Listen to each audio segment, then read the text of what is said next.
Kompetisi pemilihan kepala daerah Pilkada 2018 untuk merebut posisi Gubernur Jawa Tengah semakin menarik. Bermunculan nama-nama yang siap bertarung untuk menduduki posisi Jawa Tengah 1 terus bermunculan. Mereka yang siap berkompetisi adalah mantan Menteri SDM Sudirman Said, Wakil Ketua Umum Gerindra Ferry Juliantono, Gubernur Petahana Jawa Tengah Ganjar Pranowo, dan politik PKB Marwan Jafar. Sudirman Said dan Wakil Ketua Umum Gerindra Ferry Juliantono secara resmi menjadi dua kandidat yang diusung Gerindra untuk Pilkada Jawa Tengah 2018. Sudirman dan Ferry mengaku telah berkeliling di hampir 35 kabupaten dan kota di Jawa Tengah. Keduanya juga telah bertemu masyarakat di setiap kunjungannya, bertemu dengan akademisi, pengelola pondok pesantren, dunia usaha, dan sejumlah elemen lain. Penunjukan bakal calon dari Gerindra ditentukan oleh Ketua Umum DPP Gerindra Prabowo Subianto. Rencananya rekomendasi akan diterbitkan pada awal Desember. Untuk mengusung pasangan calon, Gerindra masih akan berkoalisi dengan partai lain. Sejauh ini Gerindra hanya memiliki 11 kursi di DPRD Jateng. Ganjar Pranowo, Gubernur Jateng, masih bersedia melanjutkan kursi jabatannya di Jawa Tengah. Ganjar mengaku siap untuk maju kembali memimpin Jawa Tengah untuk kedua kalinya. Meskipun sinyal kuat dari DPP PDI Perjuangan belum dikeluarkan, Ganjar menyerahkan sepenuhnya keputusan pencalonan kepada pengurus DPP. Berjalan. Udah ikut. Ya udah. Persiapannya sudah jauh mana, Pak? PDIP gimana? Belum masih penjajahan. Bang, ini kan ada targetnya apa enggak? Apanya? Ya, DPP nanti. PDI Perjuangan sendiri memiliki 31 kursi di DPRD, sehingga dapat mengusung pasangan calon tanpa harus berkoalisi dengan partai lainnya. Sementara Marwan Jafar tetap menjadi calon utama yang diusung Partai Kebangkitan Bangsa PKB pada Pilkada Jawa Tengah 2018 mendatang.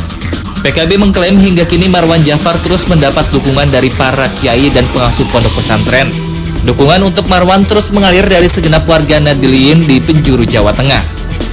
Sesuai peraturan KPU nomor 9 tahun 2016, syarat mengusung calon gubernur sendiri harus memiliki jumlah perolehan kursi di DPRD sebanyak 20 kursi atau 25% dari akumulasi suara sah dalam pemilihan legislatif terakhir. Total kursi DPRD Jateng berjumlah 100 kursi.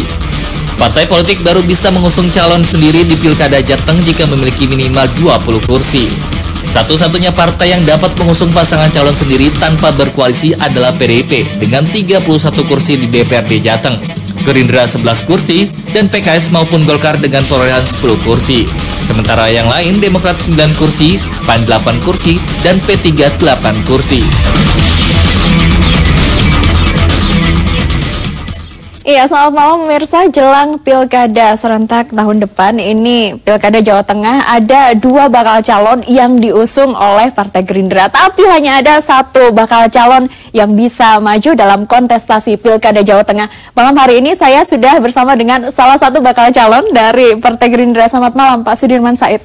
Selamat malam, Ayu. Apa kabar? Alhamdulillah. Ini jelang Pilkada ya, kita ada di acara jelang Pilkada. Bisa diceritakan sejauh ini perjalanannya menjajaki Jawa Tengah, meyakinkan masyarakat Jawa Tengah seperti apa? Ya, saya sudah keliling mungkin hampir 30-an kabupaten kota dan bertemu dengan tokoh-tokoh masyarakat, dengan ulama, dengan akademisi, dan juga dengan dunia usaha. Dan juga karena saya basisnya kampus, ya saya jalan ke kampus-kampus. Ada nuansa memang Jawa Tengah butuh pembaruan, butuh pemimpin baru gitu ya. Dan saya memang didorong oleh beberapa partai untuk menjajaki ini dan insya Allah ini dalam waktu dekat akan ada keputusan atau kesimpulan dari partai-partai itu mau mencalonkan siapa. Desember akan keluar rekomendasi dari Partai Gerindra. Publik bertanya-tanya, mengapa seorang Pak Sudirman Said yang karirnya sudah cemerlang, pernah menjadi menteri, Anda tergerak untuk ikut dalam Pilkada Jawa Tengah? Ya, pertama Jawa Tengah kampung saya kan. Dan saya kira setelah menunaikan tugas di berbagai tempat, di industri, di korporasi, kemudian juga pernah membangun Aceh bersama-sama dengan teman-teman PRR, pernah mengurus sektor energi, di barangkali waktunya untuk menggunakan apa yang saya dapat dari pengalaman di berbagai tempat untuk membangun daerah. Yang pertama itu. Yang kedua, secara pribadi memang saya akan meneruskan tugas di publik karena memang itu bagian dari membayar utang saya kepada negara lah, karena saya disekolahkan oleh negara, dibiayai negara. Tanpa itu tidak mungkin sekolah sampai ke perguruan tinggi gitu ya. Baik. Nah, yang ketiga kesempatannya memang terbuka karena tahun depan Jawa Tengah ada pilkada dan siapa tahu ini menjadi bagian dari tadi proses meneruskan pengabdian pada masyarakat. Ada kesempatan yang terbuka, Pak Sudirman Said, Anda dicalonkan, diajak, atau mungkin sebelumnya mengajukan diri ke Partai Gerindra? Saya mulai interaksi dengan partai agak intensif ketika mendapat tugas dari Pak Anies dan Pak Sandi untuk menjadi ketua tim sinkronisasi. Baik. Di situ kan sering sekali berinteraksi dengan teman-teman partai dan akhirnya para petinggi partai mengatakan coba dijajaki kemungkinan ke Jawa Tengah karena tahun depan kan ada pemilihan gubernur. Saya sendiri sebenarnya tidak berpikir untuk masuk ke dalam arena politik seperti itu, tapi saya kira ini waktunya lah. Kenapa? Karena kita lihat 650 orang lebih sejak KPK berdiri itu ditangkap KPK, dan separuh lebih dari itu adalah para politisi. Betul. Para anggota DPR, DPRD, gubernur, wali kota.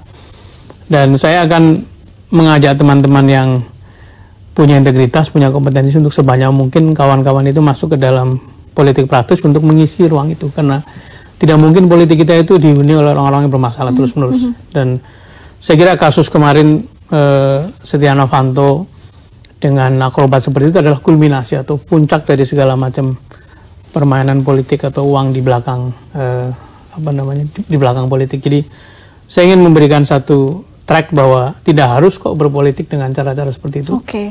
Nah, nanti kita lihat apakah cara yang lebih elegan, lebih menjaga tata krama, lebih menjaga integritas itu sukses atau tidak. Dan kalau itu sukses akan menjadi contoh dari banyak orang barangkali. Ada pelajaran politik dari sana. Betul. Pak Sudirman Said, bagaimana Anda melihat peluang untuk bisa dicalonkan oleh Gerindra? Ada 2 yang diusung Gerindra.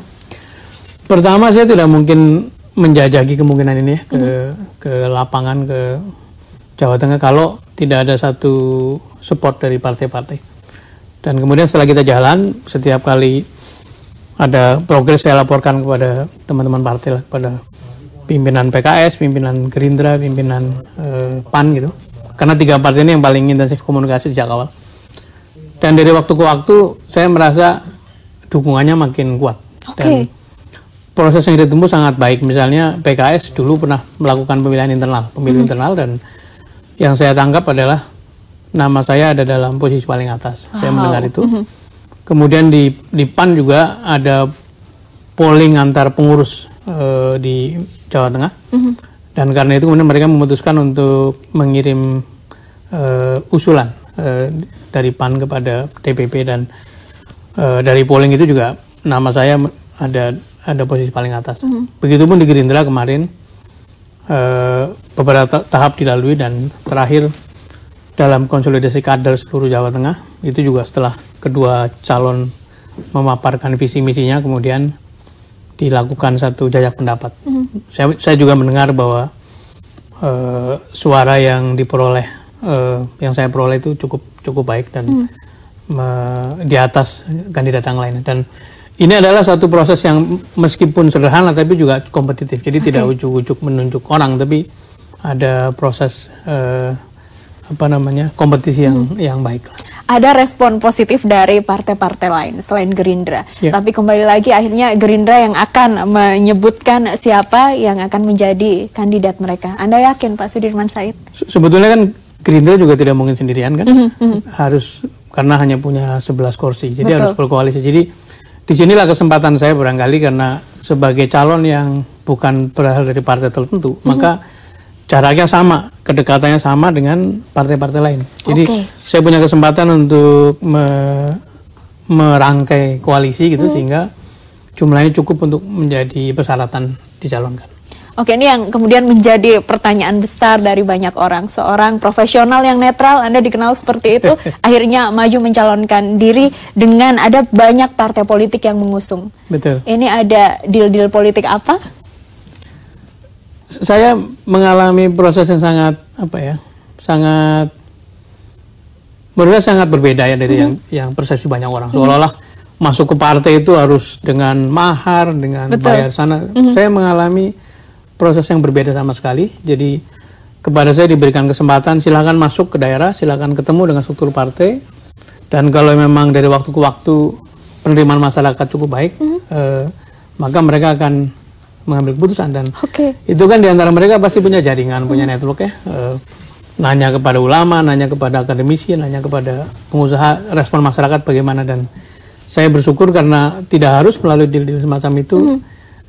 Sekarang dukungannya makin mengerucut dan mudah-mudahan dalam 1-2 pekan ini bisa diputuskan. Dan saya syukuri tidak harus melalui tahapan-tahapan yang dibayangkan orang begitu buruknya gitu. Tidak ada mahar, tidak ada deal-deal politik. Ketika Anda turun ke daerah, ke Jawa Tengah, ini tentu saja ada jaringan seperti yang Pak Sudirman saya tadi sebutkan. Bagaimana animo dari teman-teman yang ada di daerah mengawal Anda?